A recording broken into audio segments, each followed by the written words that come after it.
Welcome to Commander Central, episode 221, and today we're going to take a look at Zendikar Rising. I'm Dana. I'm Max. And I'm Chris. Gentlemen, how's it going this Saturday morning? I'm awake. It would be. I have coffee, and I'm ready to go. As for listeners, it'll be Monday morning, and we usually record on Thursday or Friday, but today we had a delay this week, so we're recording on Saturday, but everyone sounds mostly awake. Yep. Any exciting weekend plans for anybody aside? So I know Max was just talking about playing some Borderlands DLC. Yep. That's yours. How about you, Chris? I'm going to go shoot things and watch them explode. Oh yeah, you're taking your wife to a gun range, I believe. Is that correct? And last night I took her out trap shooting for the first time, so. How'd that go? She shot much better than I did, and we'll leave it at that. Nice. Is that kind of like when you first teach your spouse to play Magic and they're better than you? Yes. It's like the first time I bought her a bow to go shoot, and we shoot archery in that, and she waxed me in that too, and I've been shooting archery since I was like 10 years old, and I'm like, this is not okay. But it's awesome at the same time. She was secretly an assassin before you knew her, and she just hasn't told you. Yeah, I'm waiting, for the key word to go off, and she goes into like robot mode and disappears for a month. Right, yeah. She's activated. Nice.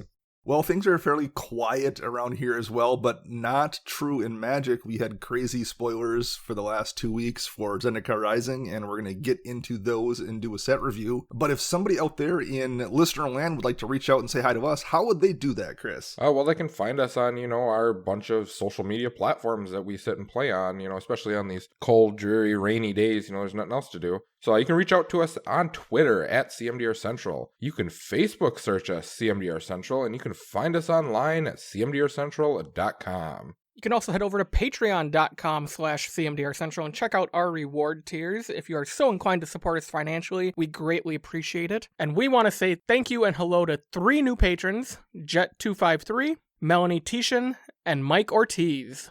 Thank you all very much, and thanks a lot to our patrons, both new and existing. That means a lot to us that you'll support the show. And any support you can give us is a big deal, whether it's supporting us on Patreon or just supporting us by clicking like or upvoting our show on whatever platform you choose to listen to it. That makes a big difference for engagement, and we really do appreciate it. We have another contest we're going to kick off, I think, for anybody who does a retweet, I believe. Correct, Max? Yes, as long as you retweet and follow the tweet that will be posted by the time this show airs, you'll be entered in to win a copy of the Magic the Gathering book from the Ice Age cycle. It's book 1, The Gathering Dark. We'll get a picture of that posted on Monday when this show goes out and live. Something I picked up with a collection here is, but I was like, that would be a good thing to give away to someone on Twitter. So there you go. That's going to be this month's giveaway contest. All right. We probably should just jump into this because I think there's going to be a lot to talk about in this set. Not that we haven't had sets that have had crazy mechanics in the past, but this is really, really interesting, I think, and I've really been struggling. I don't know if you guys have, trying to evaluate how to use these new modular dual face cards in Zendikar Rising. Yes. So let's jump into this. And perhaps the first thing we should talk about is the mechanics, and I guess we might as well start with these modular dual face cards. Max, you want to basically break down the mechanic for us? Yeah, so modular dual-faced cards are MDFCs. They're showing up for the first time here in Zendikar Rising. They'll also be in Kaldheim later this year. They're a card where on one side is either a spell or a land, and the other side is also a land. So based on the mechanic article from Wizards of the Coast, they say that to determine whether it's legal to play a MDFC card, consider only the characteristics of the face you're playing and ignore the other face's characteristics. For example, if you've already played a land for turn, you can't play the land side of the MDFC. And same thing would be true if someone says you can't play instants this turn, you can't play the instant side of the card. Right. There are effects that let you play specific MDFCs. Whether you may cast a spell or play it as a land is determined by which face you're choosing to play. If an effect allows you to cast rather than play a specific MDFC, you can't play it as a land. And then kind of the same is true for stuff for the lands in your graveyard, even though the front side might be a spell. If you have an effect that says you may play lands from your graveyard, you can still play that land even though the front side is a spell versus a land. And that was something that they actually kind of waffled on, I believe, correct? That was originally, when we got this ruling last week, that was not the case, and they've then since changed that. Yeah, I know when the set was kind of revealed a couple weeks ago, Twitter blew up about this, Dredge and Life from the Loam and Crucible Worlds, and At that time, I think everybody was under the impression of the old double-faced card rulings, for like we had with like Westvale Abbey or Yep. that equipment from Innistrad. But this is kind of since they're modular, they have to rewrite or write new rules for these specific sets of cards. So I think kind of the general rule of thumb is if you are in a situation where you can put the card into play either via playing it as a land or casting it, you'll usually have both options. But if it's a situation where you can retrieve it or get it or do a specific thing with it, it cares about the face. Yep. Yes. So if it's in your graveyard and it says you can play land cards from your graveyard, you then have the option to play it because it's giving you an option to do to put it into play. If it's in your library, you can't search for it as a land, but you can search for it as a sorcerer instant, whatever the face portion is. So when it's actively being used or has an option to actively being used to go into play, you can make the choice. If it's you pulling it from your library or like someone looking at your hand and saying discard an instant or sorcery, then it hits the card that's the face option. See, I think that's kind of the rule of thumb. I'm interested about effects that say return target land that you control to your owner's hand, if you can then cast it as a spell, or if it sits as a land card in your hand, or how that's going to work. I believe once you have the zone change there, then it resets and it gives you the option to do whatever you want with it once it's back into your hand. Interesting. Yes, Now they that need is to true, give I me believe. They need to give me a lightning bolt and a land, and I can see a way I can break this card. Well, and there's things like, play the Ravnica bounce lands if you have one of these out, and then, because, you play it early in the game as a land, then you draw your Ravnica bounce land, drop your bounce land, then kick that back to your hand. Yep.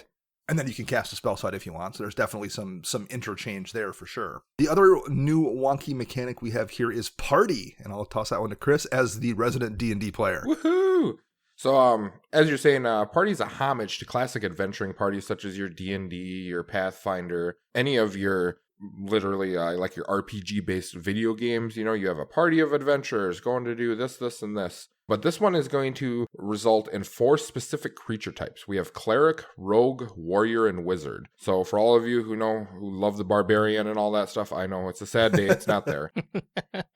Now, some rulings on this is that no creature can fulfill more than one role. Now, there are certain cards in the set that say this creature counts as all 4, but you have to choose which role it's going to be playing. Another thing you can think about is changelings. So changelings cannot count as all 4 neither. This has a very, pre-crossover theme with Forgotten Realms that's coming next year. I mean, this is literally what I thought about when I saw it was just, this is just like Forgotten Realms that's coming up. I feel as if we will see Party again next summer. Maybe we'll get the Barbarian this time. Ooh, maybe. That'd be awesome. Maybe. So now I did a little bit of research on this too, and some party members have minimal cards in a color.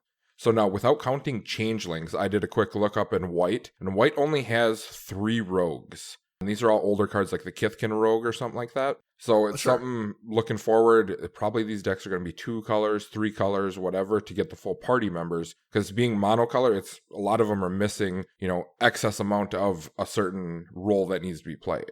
Yeah, sure. That makes sense. So you have to then assume your rogue is going to have to come from your blue or your black, and white is where your warrior is going to be, and your mages are going to be in blue probably, and black to a lesser extent as well. Yep, unless you're going to play changelings or a couple of them that count as multiples or whatever, but you're still looking at multicolors. So something to keep in mind when you're building, don't go, I'm going to build, a straight up, party deck out of mono white, and then you're like, oh, I can't. So, don't get your hopes up super high before you go digging into it. This feels much more like a standard mechanic than it is Commander. There's definitely a couple of cards in Commander that care about it. Like, for the most part, this is going to be a much bigger standard thing, I would think, than it will be in EDH. I agree, because, the ability so far, when you have all 4 of them out there, or, like, all your party members get a +1/+1 counter or something, it seems kind of lackluster when you're playing a multiplayer game. But definitely one-on-one, it could, overpower your opponent in a quick heartbeat. Yeah, and it's fun. Like, not everything has to be for Commander, and the idea of them really leaning into Adventureland and us getting a D&D party group is super cool, even if it's maybe not for Commander. I like the mechanic a lot just for flavor reasons, even if I'm literally probably never ever going to use a card that cares about it at all. Right.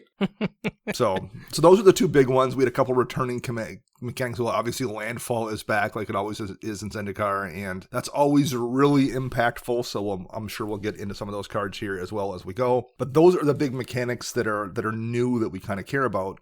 So in terms of individual cards, the first thing here is the new dual land cycle we got. Oof. It's not a full cycle. It's only 6 of the 10 pairs, and supposedly these will be finished in Kaldheim in January, or there'll be other 4 will be there. So these are MDFC cards, and you basically will choose your side. So you want it to come into play as the side that makes blue mana or the side that makes red mana. You make the choice, and it only makes that one color. They don't have land type, so you can't go retrieve it. You'd also have the same problem. I guess it doesn't matter. You can go get a land. Since they don't have land types, it doesn't matter which one you would choose when you're searching your library with like an expedition map or something. So that's kind of irrelevant. Do you guys like these, and why or why not? Max, I'll throw it to you first here. Okay, so I've been thinking a lot about these MDFCs, and specifically the dual lands. And I was kind of prepared to come in here and get on my soapbox today. Sure. But after talking with Chris yesterday, and then talking with my good buddy Chris Von Doom last night about dual face cards and these dual lands, I think I've kind of seen a different angle from this. So starting with the dual lands, I think they're fine for a budget restriction or maybe a budget 5-color deck for a land base. I think they're going to be awesome in your standard environment or your limited environment, but I kind of don't like that they're calling these dual lands, because to me a dual land will make either color when you tap it. Like you can choose it to make it green or choose to make white on a Temple Garden, where I feel like these MDFC dual lands are, do I need the green side right now or do I need the white side right now, and what if I made the wrong choice? Like I don't like that these are being called dual lands when they don't actually produce either of the colors when you need them. Well, in a 2-color deck, they're basically a prismatic vista that doesn't give you a shuffle. That goes and gets you basic, puts it into play, and these which then makes 1-color mana. These are the same thing, you make the choice. They're kind of like an Ash Barrens to a degree or something. Yeah, I think I would be a little more hyped on them if they had a basic land type even, just so you could fetch them. Sure.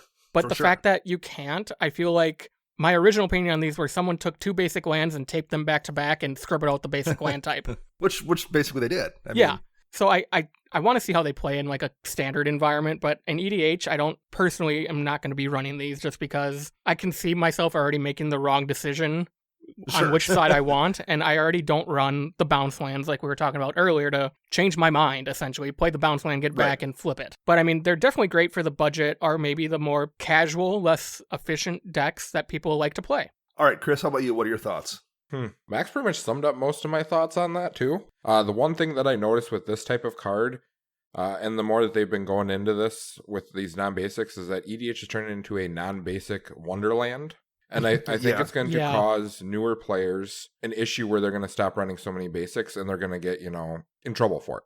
Someone's going to Armageddon or whatever else, destroy all non-basics. It's not even Armageddon. That's the red one, whatever it is. But Ruination, I believe. But that kind of stuff where they're going to get punished for it. Or they're going to, blood moon them or something, and you don't have basics for that because these cards can start fitting in all these slots that, basics would take up.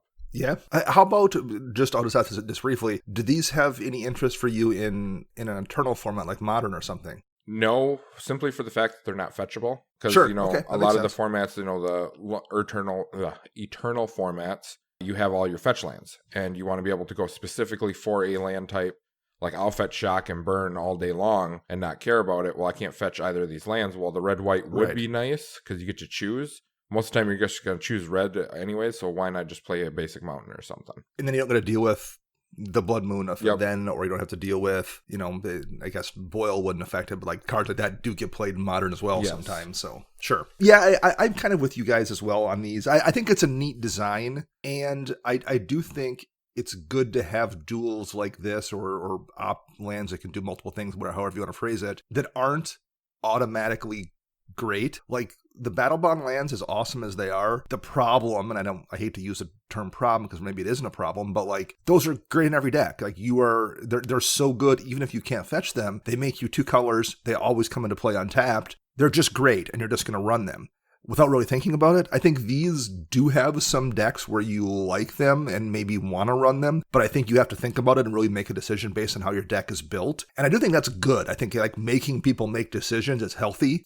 there's situations like I have decks, I'll use my Sphinx tribal deck, for example. It's a 2-color deck, but it's super heavy on blue, and having the option on this kind of land to cast it most of the time as an island, but maybe I just so happen to need the white source, like that's fairly useful in there, and having one more land that comes into play untapped is a nice option. But most of the time, I don't really want to run them, I think, in part because we've got so many good dual lands already, the last few years especially. You know, between the Battle Bond land cycle and the Modern Horizons lands, and we finished the fast land cycle in Kaladesh, and we got the cycling lands in Amonkhet. We've just got a bunch of good land cycles in past years. It's really competitive right now to find a slot. So that's, I think, the biggest problem with them. It's not that they're not useful. It's just there's just a lot of stuff out there fighting for those, 20 non-basic land slots in any deck. Yes.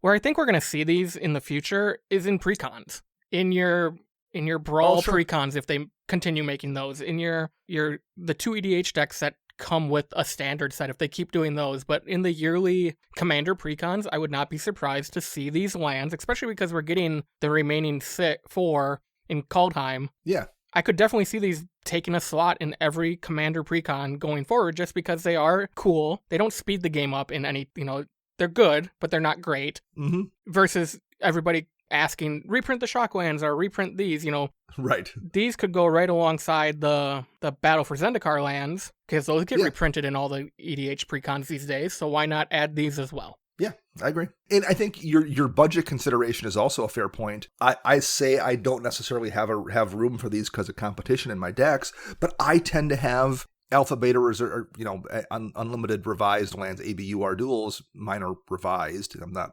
that I'm not that much of a baller, but I tend to have those kind of lands, and I have the shock lands, and I have the land suite you would want for a 2-color deck to make it as good as possible. If I didn't have those, and if I didn't want to spend, my $10 on a shock or something, and suddenly I'm down 2 or 3 lands for whatever reason, because, the Horizon lands aren't super cheap, and the Battle Bond lands have now gone up over 10, I want to say, I'd absolutely run these and wouldn't feel bad about it. Like, there are some land cycles, like, say, in Kamigawa, the ones that I think they tap and then don't untap next turn if you use them for mana. There's no situation I would run those, because they're so bad. These are perfectly fine. If I didn't have access to a couple of the dual lands I'm running right now, I absolutely would feel fine running these and feel like my deck still functioned just like it's supposed to. So, yeah, they're interesting. I think it's a cool design, and I totally agree as well with that point, Max. I think we are going to see these moving forward showing up in other sets, since they seem to be willing to print dual-faced cards way more often than they have in the past. Well,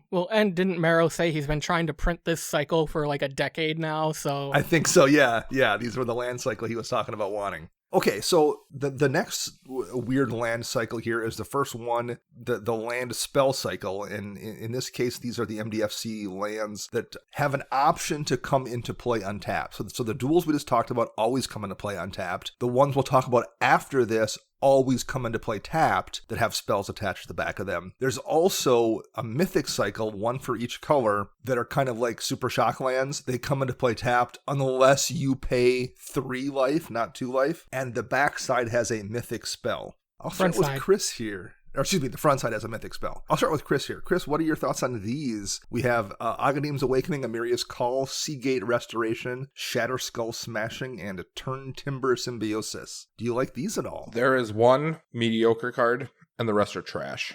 So that's one thing we should mention. And Chris says that, but like these are basically overcosted spells. Yes. They're all very expensive. The white, blue, and green one are 4, and then triple pips of the colors. So like the white one's 4, white, white, white. The blue one's 4, blue, blue, blue, etc. The black one is triple black and X, and the red one is double red and X. And the effects aren't what you would expect for paying that much mana. They're all, you're not wrong, but they're mediocre. Yes. I think Aghanim's Awakening is the best out of the 5. It has the best upside overall. I absolutely do not like the fact that a basic land, you have to pay 3 life for it to come into play untapped. Yeah, right. And unlike a shock land where it makes you 2 colors, this is making you 1 color. It's a basic. Yes. I don't see any place ever, unless I'm playing a standard format or draft or sealed or something, that would ever come into play, untapped. So I'll read Agadeem's Awakening quick here. It's return from your graveyard to the battlefield any number of target creature cards that each have a different converted mana cost, X or less. Yes. So if you spend 3 on X, which is 6 total, you can bring back a 3-drop, a 2-drop, a 1-drop to play. Yep. Assuming you have those in your graveyard and you have that spread, and that's for 6 mana. Yeah. The only way that I saw this being any sort of good is due to the simple fact that black has so many mana doublers and all that stuff in it, like Sure. that you can use, or mana accelerants. So this you could get back, you could put 10 mana into it and bring back 4 creatures out of it. And it would be good. The rest of them, their ability is not good enough for the amount of mana you're going to put into it. And of course, red's another freaking rolling thunder or earthquake or whatever effect that is. It's just, I swear that Wizards hates red. Like, give us something good, please. So here's why I think these are really, because you're right that you're paying 3 life for a basic to come into play untapped. Yes. So here's why I think these are really difficult to evaluate, because there are plenty of situations in games where you drop a land and you don't need it that turn. Like, if the land comes into play tapped, because we've all played shock lands tapped before, yes. Because you look at your hand and you're like, I just don't have anything to spend this 1 mana on, so I'm just going to come into play tapped and save myself 2 life. There are situations where this absolutely can come into play and it's not going to hurt you at all. There's also situations where, you're playing in a Loro deck or something and you gain life every turn just via having a Loro in your command zone, and maybe you just don't care about paying 3 life here or there. Or looking at Max's Dramoka deck to a degree where, his commander has lifelink, he has multiple lifelink commanders in that deck, he tends to gain a good bit of life. Paying 3 for Amiria's Call, say, for example, he doesn't really care if he has to pay it, maybe. In addition to the fact that it's just going to come into play untapped or tapped sometimes, and he won't care about that either because it's just going to be that rare situation. So you have to evaluate how often are you going to get burned by that land coming into play tapped, or by you having to pay 3 life. I need a mana right now and I'm at 4 life, and if it takes me to 1, I'm going to die to, that pinger somebody has out or something. Those situations will happen too. How do you evaluate the upside versus the downside? That's really, really tricky, I think. I can't do it, man. All I'm looking at is that this is a basic land. Because, the other side's just not good enough, in my opinion. I just, so disappointed. So Matt, what are your thoughts here, Max? What do you think about these? I definitely agree. Paying 3 life to get essentially a basic land. They don't have a land type like all the other ones, but to pay 3 life to bring a land that only produces 1 color in untapped isn't worth it. I think these would just, they're always going to come in tapped. If I were even to play these, I would just always play them tapped if needed. And also, seeing these show up in your opening hand in EDH is what's going to be really hard for people that choose to run these, because, wow, I have a 7-drop spell in my white deck in my opening hand.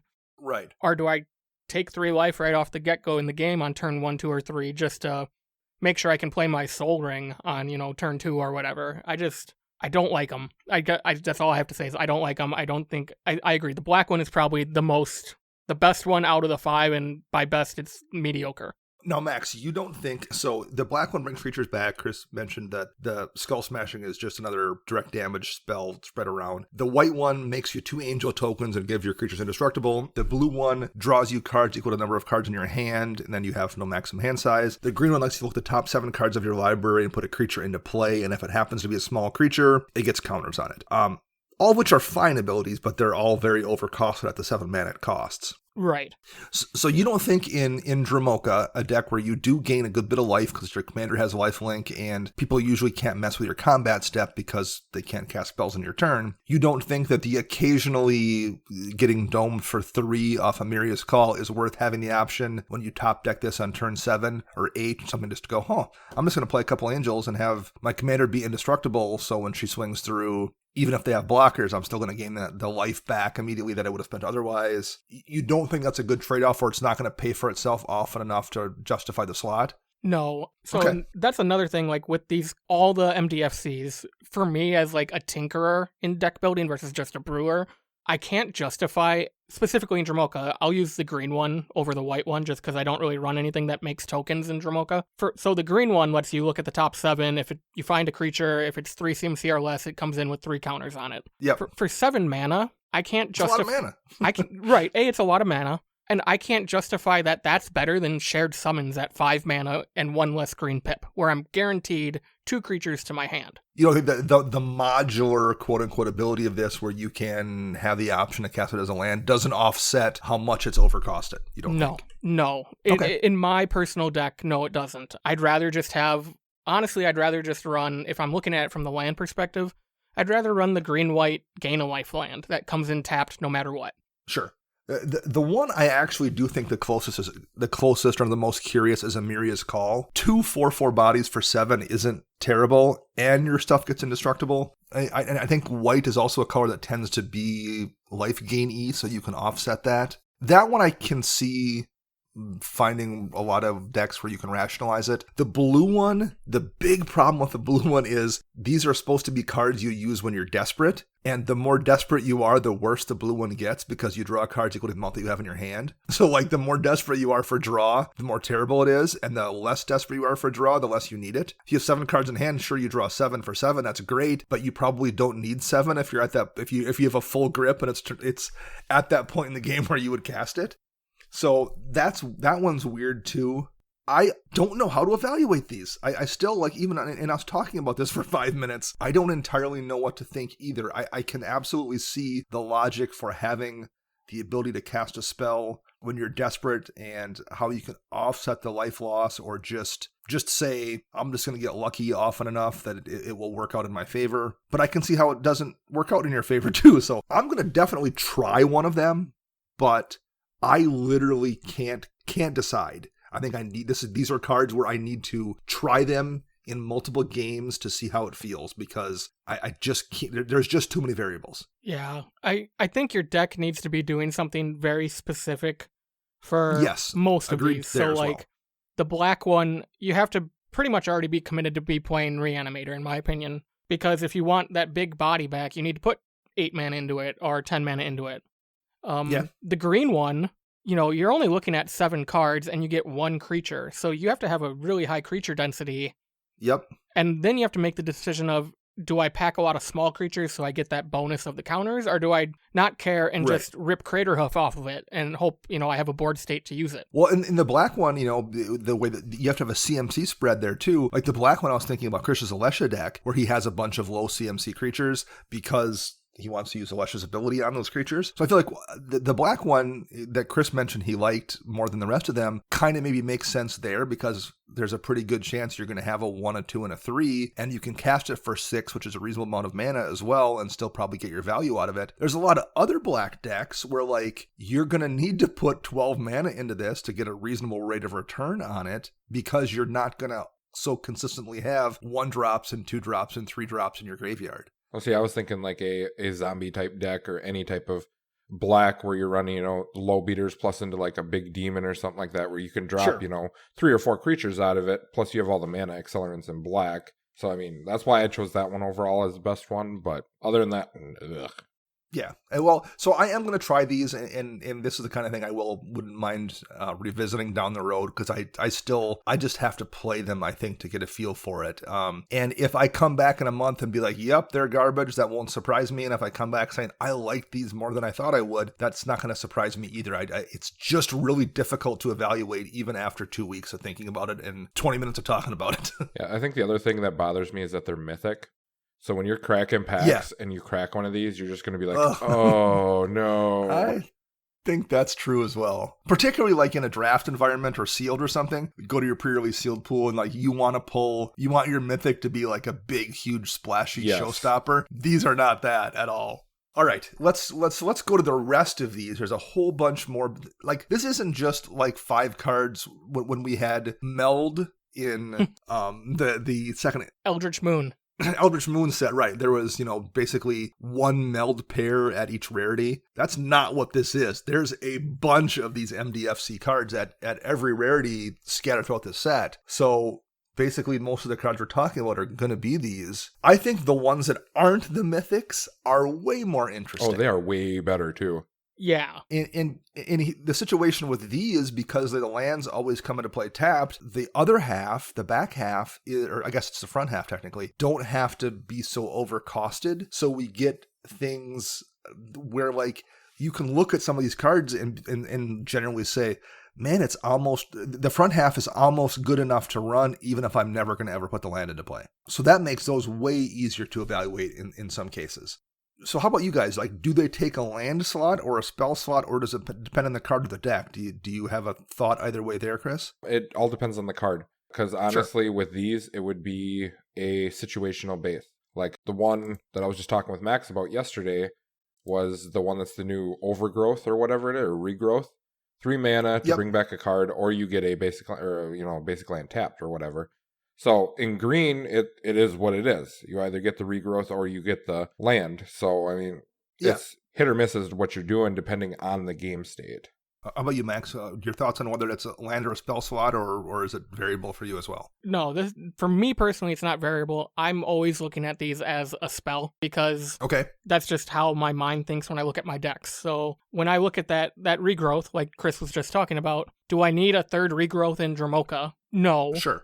And if I do want to run this just to try it out, my gut tells me I'm probably going to be using it as a land more often, and I don't need another land in that deck. I kind of look at it that way. But what I have, after talking with some people last night, I've kind of changed my mind on these MDFC cards because, a lot of the things you hear on Twitter right now is Commander's getting the power level is going up, or it's being too efficient. Like everybody's decks run at full speed, no matter if they're playing ABR duels, fast mana, but the mana base alone helps your deck go really fast. And for the people who want the more casual experience, I think you're going to see a lot of these MDFC cards being played by those players because the spell side is cool. I also now have lands that enter the battlefield tapped, and I can do that and not feel like I'm shorting myself a play experience, and it's more casual, and it's just about having fun, like Chris talked about a couple weeks ago.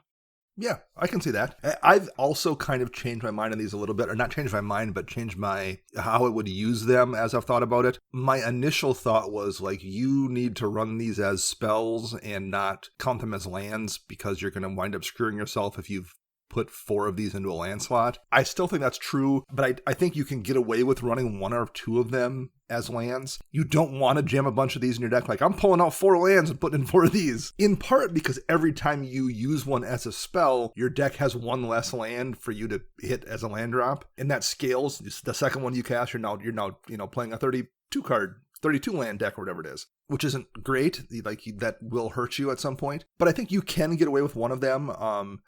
After all, we all run people run things like temples that come into play tapped and scry you land, or scry the top of your library. How many times is that scry irrelevant? Like, sometimes you're like, oh, good, it gets me that land off the top, or it gets rid of this spell I can't use, or, whatever. But there's been plenty of times I've played a temple and not cared about what the scry did at the top of my library, or it's been irrelevant because I knew I was going to search that turn anyway.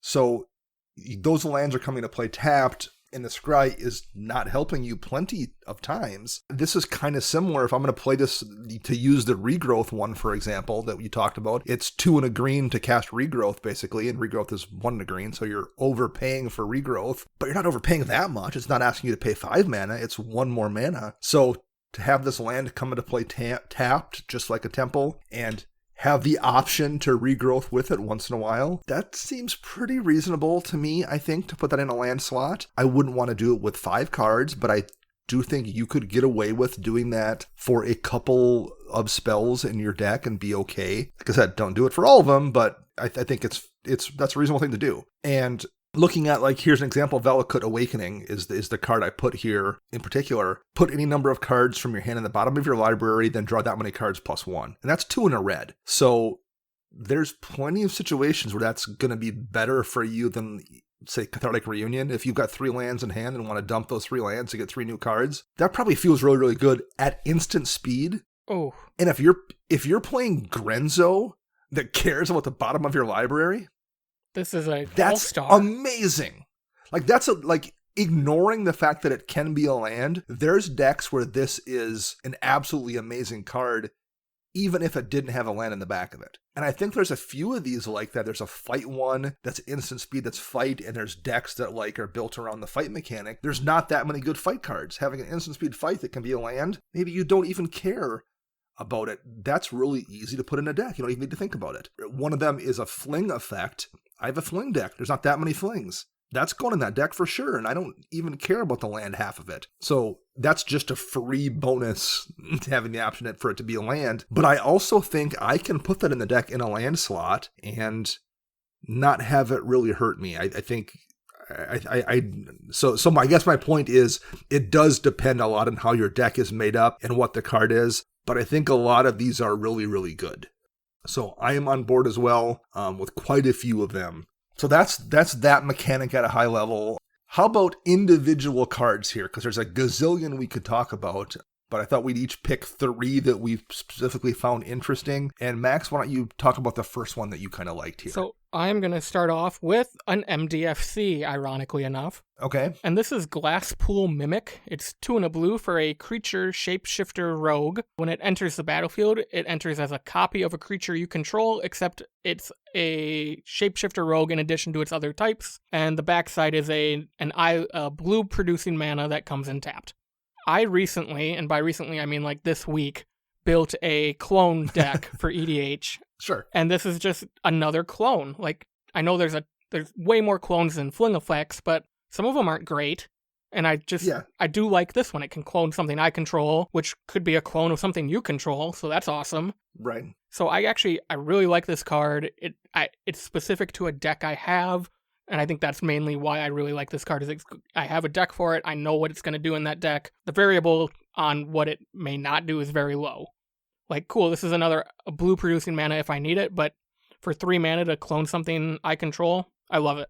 Well, and you mentioned there being plenty of clone effects. You aren't super desperate for clones in that deck where you need to have it be a clone every time. So you could very easily put that into a basic land slot and just accept the fact that once in a while it's going to screw up your turn by coming into play tapped. And a bunch of times it's not going to make a difference if it comes into play tapped. And a bunch of times it's going to be useful as a clone to copy something else. Yeah, that's a perfect deck for it, where I think, and that's a deck where you absolutely could put it in a basic land slot and probably never have a problem. If only if it was a snow island. But yes, I do agree with that statement.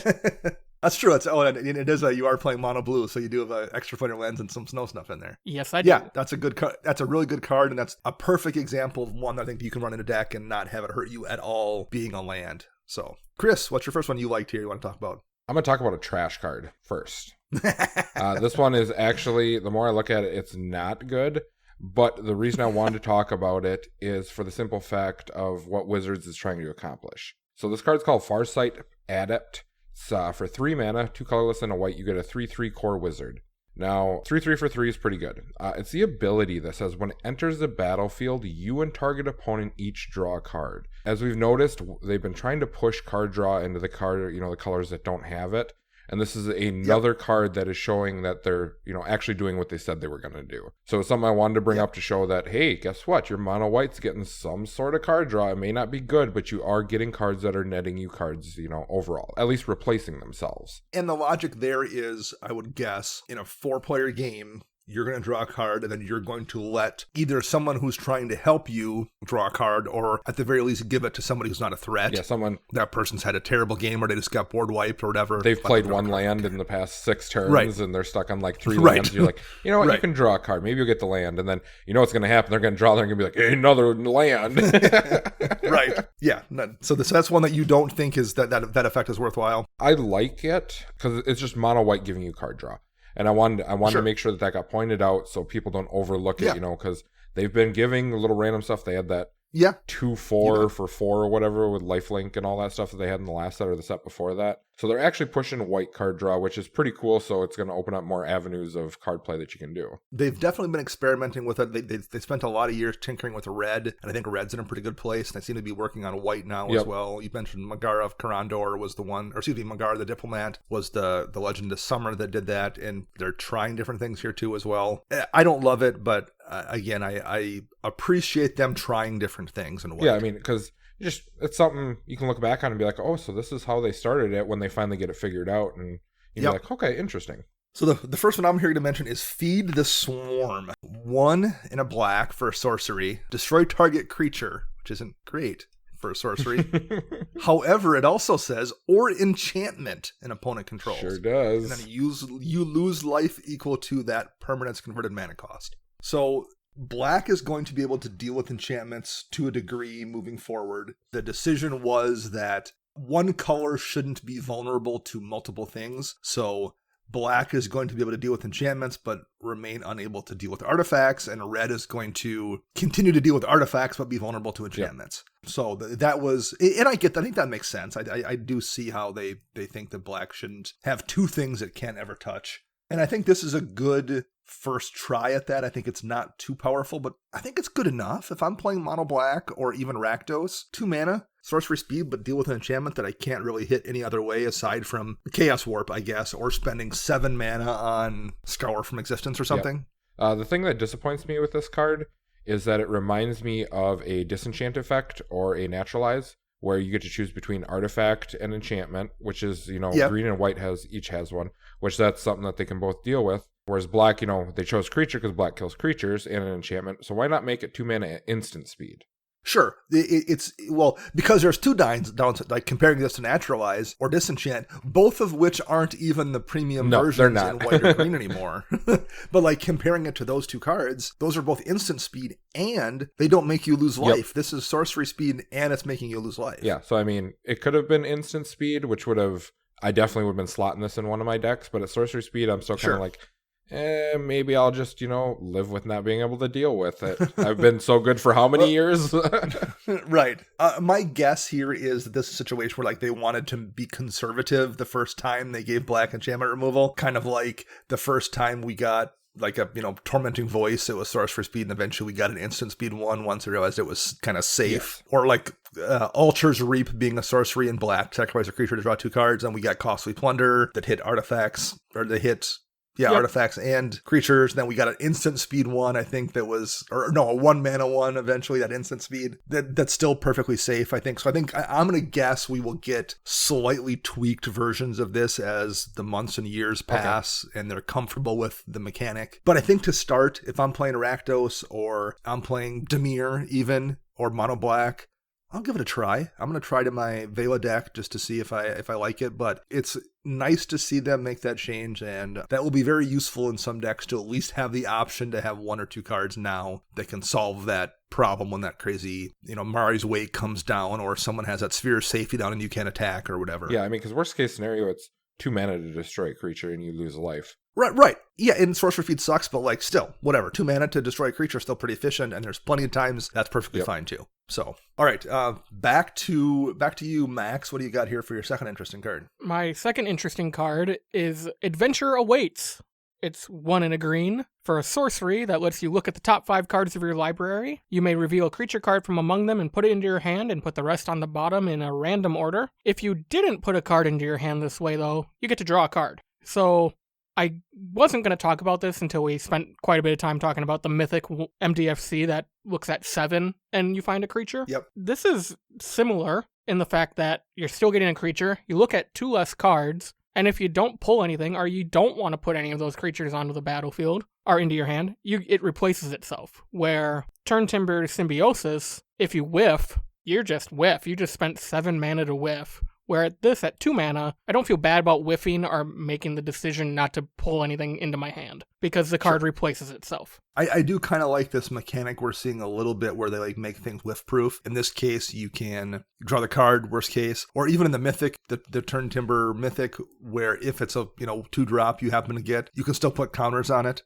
Yeah. I don't want them to do that too much. There needs to be trade-offs, but at some point too, cards become unplayable if there's a chance it's going to do absolutely nothing. And I think there's some dials they can absolutely turn to make things that are a little bit risky slightly less risky, especially when the payoff isn't anything too crazy. So that one's interesting. Gives you the ability to dig down a little bit in green, and that's always helpful as well. So yeah, I'm on board. Chris, what's your second one here? Well, there's a whole bunch of legendary creatures I want to talk about, but I'm going to avoid those homies for right now. We're going to talk about a 2-mana red spell that's a sorcery. That's called Cleansing Wildfire. So destroy target land. Its controller may search its library or their library for a basic land card and put that into the battlefield tapped, then shuffle their library. And then you get to draw a card. So I looked at this card and I immediately went, oh, guess what? This is a better Ghost Quarter. Now, yes, it doesn't, go as a land, so you're kind of losing out on that. Right. But it replaces itself. It's also something you could blow up your own land, especially if someone has it locked down and be like, oh, and now I'm going to go for basic land. And now I'm going to draw a card too. Oh man, so good. I love it. Well, if you're playing or even a 2-color deck, I guess the colors don't matter. And we've all had those games where you've just drawn, like you haven't hit that second color source. You've drawn 4 straight mountains and you haven't hit that forest yet or something. I wouldn't feel bad blowing up one of those mountains, going to get my forest and drawing a card. Yes, I agree. I was looking at this because the last games that I've played, it's been a lot of multicolor decks. And I was like, you know what? Sure. Taking someone off of one of their colors for 2 or 3 turns is phenomenal. And they shouldn't be, too mad about it. Yes, they get the basics so they could replace it or whatever, but you're taking out that now you have all 5 colors because you have duals, but I can blow up this one so you don't have all 5. You only have 4 now, and it's so good. It's a land removal spell that will deal with somebody's Cabal Coffers. Yes. And you don't care if they get a basic land when you pull up their Cabal Coffers. You just want the Cabal Coffers gone. Nothing else matters. Everything else is irrelevant at that point. So it's useful in that regard. It replaces itself, always useful, and it has the added option if you are desperate, you can fix your own land.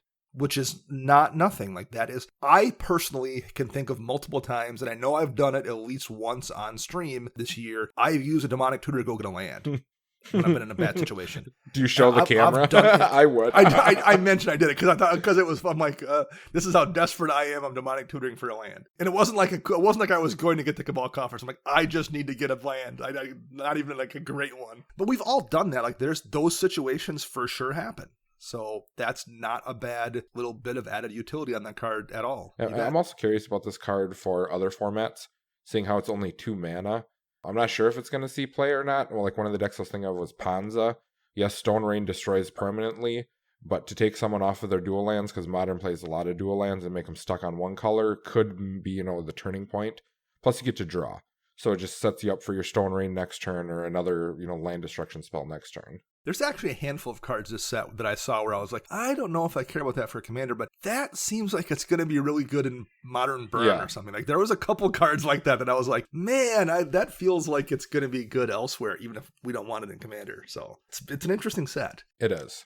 My second one here is Valakut Exploration. It's an enchantment, 2 and a red. It has landfall. Whenever a land enters the battlefield under your control, exile the top card of your library, and you may play that card for as long as it remains exiled. So if that was all it was, if it was just a landfall version of Outpost Siege that costs 1 less, that's a pretty solid card, I think. Particularly because if you have a fetch land that gives you 2 cards that you can play off it scales very nicely as well. If you happen to be in green, where you're going to be doing Nature's Lore kind of things, maybe you're going to get 3 different cards off at a turn, or 4 or 5. Green does all kinds of crazy stuff. So if that's all it is, it's pretty solid. It also says, at the beginning of your end step, if there are cards exiled with Valakut Exploration, put them into their owner's graveyard, which is important because you can then use them. Some cards want that stuff in the graveyard. And then it deals damage to each opponent for each card put in the graveyard this way. So if you do that thing where you grab the cards, play your fetch land, get 2 there, or play 3 or 4 because you're playing green and obviously can't cast them all or use them all, you're going to deal 3 or 4 damage to everybody afterwards.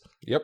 And then have the cards in your graveyard where you can perhaps reuse them. That's a really, really, really good effect, I think, in a lot of decks. So I'm definitely putting it in my Mina and Den Landfall deck, but I was then looking do I want it in my Timuret deck, or do I want it, if I was playing Boros, I would absolutely be running this in a Boros deck, I think, just as a kind of Phyrexian Arena kind of piece. Agreed. It's a really good card, I think. Do you guys have any plans for using it anywhere? I haven't quite decided yet. I might. It's going to be a card I will pick up and tinker with and see if I can fit it in something, just see how it plays. But as of right now, it's not 100% guarantee it's going to get played. Sure.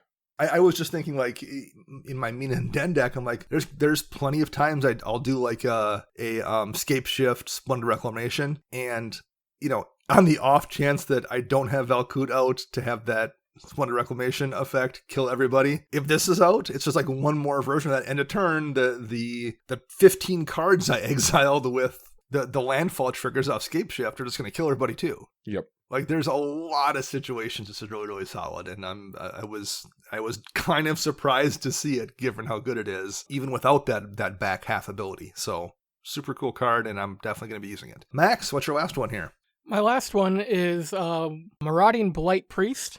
It's 2 and a black for a Vampire Cleric who is a 3/2. And this is just whenever you gain life, each opponent loses a life. So I just love more of these life drain / minor blood bond cards. Yeah. Because that's going to go great in a couple of my decks. It's just going to gives you more options to get the combo off. Yep. Yeah. It's just, next thing you know, they're going to start printing the other half so you can have like 12 of each of them in the deck. You're just going to be like, oh, how am I going to hit the combo this time? And Krav only has to eat one of them to kick it all off. Yep. Right. Yeah. I mean, these effects are, and they're always good. And in the decks that want, well, see, it's also one of those things like once upon a time, you were like, every time they print a new one of these, I'm just going to put it in my deck. At this point, though, there might be enough of them where you have to like make decisions about it because there's plenty of choices. There definitely are enough of them, are similar effects like that at the beginning of your end step. If you gained 3 life, everybody loses 3 life. There's enough of them to where I've contemplated switching Regnan Krav into that type of deck versus the token go wide strategy. Sure. But I don't have the brain power right now to work on that. It's too much thinking. Yes. All right, Chris, we'll pass it back to you. What's your last one here that you found to be a cool card you want to talk about? All right, so my next card is actually an equipment, and this has been a theme that's been coming out quite a bit recently, and I've been liking it because there's a lot of Voltron players and people who like to play equipment in general. And this card is called Maul of the Skyclaves.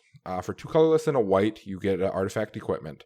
Now, this card is one, when it enters the battlefield, it immediately attaches to target creature you control. So it's very similar to an aura for 3 mana. So then this equipped creature gets +2/+2, flying, and first strike. But it also has the equip cost of 2 colorless and double white. So overall, you have an equipment that instant attaches for 3 mana is extremely phenomenal. And I think if they keep printing cards like this, it's going to start replacing other cards. Like, I know people run all the swords and everything, but some of those swords are not very good. Whereas this card, in my opinion, could replace one of them or 2 of them or something, just to give you that immediate, flying first strike. You slap that on some guy who, is a 4/4, you got a 6/6 flying first striker that's going to come and beat in. I mean, that's really, really good. And there's a lot of stuff more and more, too, that cares about the equipment. Yeah, the ability to attach it immediately is very, very useful. I like the card quite a bit as well. And then there's one in every color. So this is basically a cycle. And we got a black one, red one, green one, blue one as well. Yeah, I like these a lot, too. And I like the design. I'm with you there as well. This thing they're doing where the equipment auto attaches is really useful. And I'm kind of glad to see them doing that more and more, too. So I'm with you there. My last one here is an artifact, but it's not an equipment. Skyclave Relic. Yes, this one would have been on my list too, but I saw what your list was, and I was like, oh, you beat me to it. I mean, I guess I haven't been playing Darksteel Citadel for a few years. This is a Darksteel Citadel. It's 3 mana, taps for any color. It's indestructible. However, I thought they were still okay with Darksteel Citadel being at the power level it was at. That's apparently not the case. Because in addition to being a Darksteel Citadel, this has a kicker of 3, and when Skyclave Relic enters the battlefield, if it was kicked, create 2 tapped copies of Skyclave Relic. So you can either just cast it as a Darksteel Citadel, or you can spend 6 and cast it and have 2 additional copies come into play. Yep. And the original, you can still tap for mana too. Yeah. Now, the other 2 you can, so like this isn't a Gilded Lotus situation where you spend 5 and you get refunded 3 right away. You are spending 6 and only getting refunded 1, so there is definitely a cost to it. But that's not much of a downside because Darksteel Citadel was still Darksteel Ingot, was still a pretty decent card, and this is that with an option. In decks that care about having multiple artifacts out, it's pretty good. In decks that care about maybe animating artifacts and swinging with them, this gives you 3 more bodies that you can swing with. That seems pretty good. I happen to have a deck that does both of those things, so I'm going to run it for sure. But I do think it's a really cool design, and it's a way to upgrade a card I don't think without it being broken. Like, they've made Darksteel Citadel better, basically, but I still think it's fair, and it's not the kind of thing you're going to see people just... It's not an arcane signet where everyone's like, I'm just going to run this in every deck. It's good, but your deck has to care about those kind of things, and the ones that do are going to like it. Well, I see this card... I compare the 3 mana cards to Commander Sphere every time I look at them. Yeah. Because Commander Sphere, you can sack to draw a card, you get the mana or whatever. This card is becoming almost on par with that card, due to the simple fact of, if you draw this late game, guess what? You can just jam more mana rocks out. It's not worthless, especially if you have nothing else to do. Early game is still a 3 mana, whatever. You don't have to kick it. So it fits, it fills both voids. That's when I look at something like this. If it's good late game, awesome. If it's good beginning game, awesome. So it's definitely worth a slot in your deck if you really need like multiple colors of mana. Yeah. I completely agree. And it's a good use of kicker too. Like a lot of times kicker is something boring. You get, spend kicker for 2 and put a +1 counter on it. I like when they do a kicker that's a weird thing. Pay kicker of 3 and it does this thing that like you never see typically. So yeah. I think it's a really fun kicker. I like them, and I'm glad to see that in this card. All right, so we went over all of those. Those are just cards we thought were cool to put in decks. There's just a lot of stuff here, and we're not going to talk for 2 hours what to show. But we mentioned the legends specifically, since those can be commanders in decks. Are there any ones in particular that anybody found interesting or they want to talk about in terms of the actual legendary commander types here? Yes, all the way. What do you got here, Chris? How about we just talk about Omnath and how he's like eating every color of mana, and now he's 4 colors. Like, what is going on here? So Omnath, Locus of Creation. He is now 4 colors. You have your green, red, white, and blue. He's missing the black right now, so soon he's going to become a Necromancer next time he comes, I guarantee it. So he's a 4/4 legendary creature elemental for 4 mana, which is huge upside. I mean, a 4/4 for 4 is good. Now, whenever he enters the battlefield, you draw a card. So this is very similar to the Omnath of the last one that was Teamer, I do believe. Or not Teamer, but Yep. Was it Teamer? Yeah. Yes, it was. So very similar to that. Now he has a landfall ability. Now it says whenever a land enters the battlefield under your control, you gain 4 life. If this is the first time this ability is resolved. Now, if it's the second time that this ability is resolved, you net the 4 colors of mana that it costs to cast him. Now, if it's the third time this ability is resolved, he deals 4 damage to each opponent and each planeswalker that you don't control. So, I mean, it's just, that's pretty much the way I look at this is it's landfall on a commander other than Mina and Den that gives you multiple options of doing stuff. Yeah. And, because any commander that says draw a card or something is pretty good with Food Chain. There's the option here. Any Food Chain deck variant is going to like this because it gives you a way to play your commander and sacrifice the Food Chain and replay your commander. And like each time down that chain, even if you don't have ways to generate extra mana off doing it, okay, well, you can Food Chain it, 7 times that turn and draw 7 cards and hit the Omnath ability to make extra mana as well, maybe multiple times, and gain a bunch of life in the process. So there's a lot of weird Food Chain things you can do. I've seen a bunch of different like recursive loops you can do that are probably a little more CEDH, but there's a lot of stuff there as well. But it's also a commander you can just play as a goofy landfall smash face commander if you want to, not do any of that kind of crazy broken stuff, and it's perfectly fine for that as well. Yeah, I can't believe you even brought up Food Chain, Dana. Really? You're not supposed to be giving people these ideas. Sorry.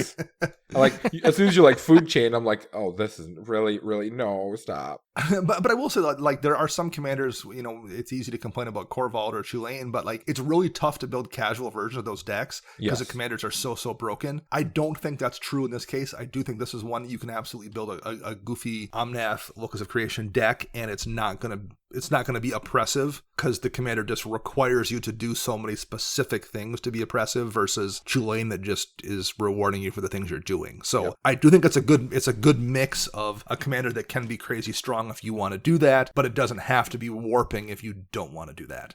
Yep. And also I wanted to point out, if people have not seen like the card spoilers or anything, look up Omnath's altered art version, and it is beautiful. The art on it is amazing. I want to see if I can find it in foil because I think it's going to look even better. But I mean, it's a beautiful card. Are there any particular legends that you wanted to mention, Max? Yeah, so I am kind of a fan of Zareth San, the Trickster. He's a legendary creature, Merfolk Rogue for 3 and blue-black. It's a 4/4 with Flash. And then he has pseudo, like ninjutsu, where you can pay 2 blue and a black to return an unblocked attacking rogue you control to its owner's hand. And then you put Zareth from your hand onto the battlefield tapped and attacking. And then whenever Zareth deals combat damage to a player, you may put target permanent card from that player's graveyard onto the battlefield under your control. I've yet to find a Dimir commander that kind of speaks to me, and I think this is probably one of the first ones that I'm intrigued enough to start penciling out on Archidec to see if I can slap something together that's going to be fun to play. Unfortunately, I don't know how fun this card's going to be to play over virtual EDH. That's my only hang-up at this time. Oh, sure. Yeah. Because that's a lot of Infinity tokens I got to start drawing on just to say, I got your Soul Ring and your Wormcoil Engine and your Planes. Yeah, no, that's a good point. It's a cool card, though. It's a super cool card, and I hopefully, in maybe 3 years from now when we start playing Magic and Paper in person, Right. I might have this deck built. So I got some time. There's a bunch of interesting legends here. Phylath World Sculptor is kind of a legendary Avenger of Zendikar. Aura Skyclave Hierophant does a lot of interesting things with Cleric, so very much is the kind of thing that would look good playing with Shadowborn Apostles. We got a new Akiri, Fearless Voyager, that cares about equipment that's pretty cool if you want to go that route. So there's a ton of really good legends here that let you build around. Morag, Fury of Akum, is a Minotaur. It's 4 red. For each creature you control gets +1/+0 each time it is attacked this turn, but it has landfall whenever a land enters battlefield under your control. If it's your main phase, there's an additional combat phase after this phase, so you can just landfall out multiple attack steps. That's a crazy card. So there's a lot of things that are super interesting here, and we could spend an entire show if we wanted probably talking about Lithoform Engine. Mm-hmm. Let's not though, please. And Forsaken Monument is going to be a super cool card in my Vela deck because colorless creatures get +2/+2 and it does neat stuff there. I could very easily spend 15 minutes discussing weird stuff you can do with that. There's just I think there's a lot of stuff here that's really good in commander decks, and I think it's really it's niche stuff that isn't good in every deck. There's not a bunch of Smothering Tides here, which I think is a good thing. Smothering Tide is great in every deck. A lot of this stuff is really good in your specific deck, someone's specific deck, which I like. I think that's good for the game. I think it makes you make choices. Like I mentioned before, this is a set filled with cards that you have to choose to run in your specific deck, and I like that. I think that's good for everybody. Agreed. So I'm very happy with this set. I think there's a ton of cool things in there. I've really enjoyed it. And the more I look at it, the more I like it. Even stuff I didn't really pay attention to. Zagras, Thief of Heartbeats, is kind of a neat party card. There's a bunch of stuff in here that I could see myself, or I definitely can see the decks people are making with it. I think there's not a lot of wasted cards here, even if there aren't the Smothering Tide kind of cards that you feel are going to show up everywhere. So any final thoughts from you guys on the set before we punch out for the day? I hope with Forgotten Realms next year we get a lot more of the party support, because I like party as a mechanic and I want to see it viable in EDH, and it probably is. Like, I'm sure someone out there already has their party deck built. Sure. But we have to be getting more with Forgotten Realms, so I'm looking forward to it. A year from now, feels a little let's talk about right party now. again. Yeah, I agree. Chris, any final thoughts from you here?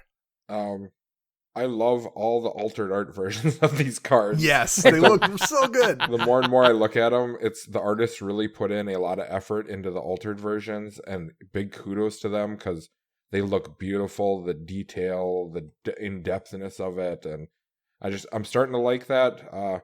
The downside of that I see is they're going to become harder and harder to find because people are going to be chasing them, and it's going to be a wonderful day in EDH world when someone plays an all-altered deck that they didn't have to have someone alter for them. Yeah, because they're everywhere, and they see this seems to be a trend they're not backing off from. We're getting these extended dark cards in every set, it feels like. So yes, we are. I'm glad to see it. I will look forward to seeing more of it as we go, and we're now going to get like a 2-week break before Commander Legends previews start up. So. Woohoo! Everybody get ready. At least it's only 2 weeks, That's right. We don't have to wait too long. Yeah, like what was that gap between the fall and the stuff, or the summer and this stuff is like 3 months or something like that. It's like, oh wow, yeah, okay. It's very much feast or famine. Either you're like getting back-to-back sets, or you have like a 4-month gap, it seems like. So, all right, that is going to wrap up this week's show. Thank you very much for joining us.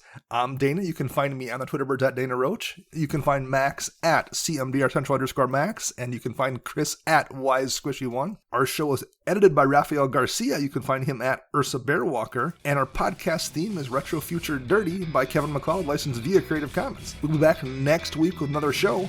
Until then, I am Dana. I'm Max. And I am Chris.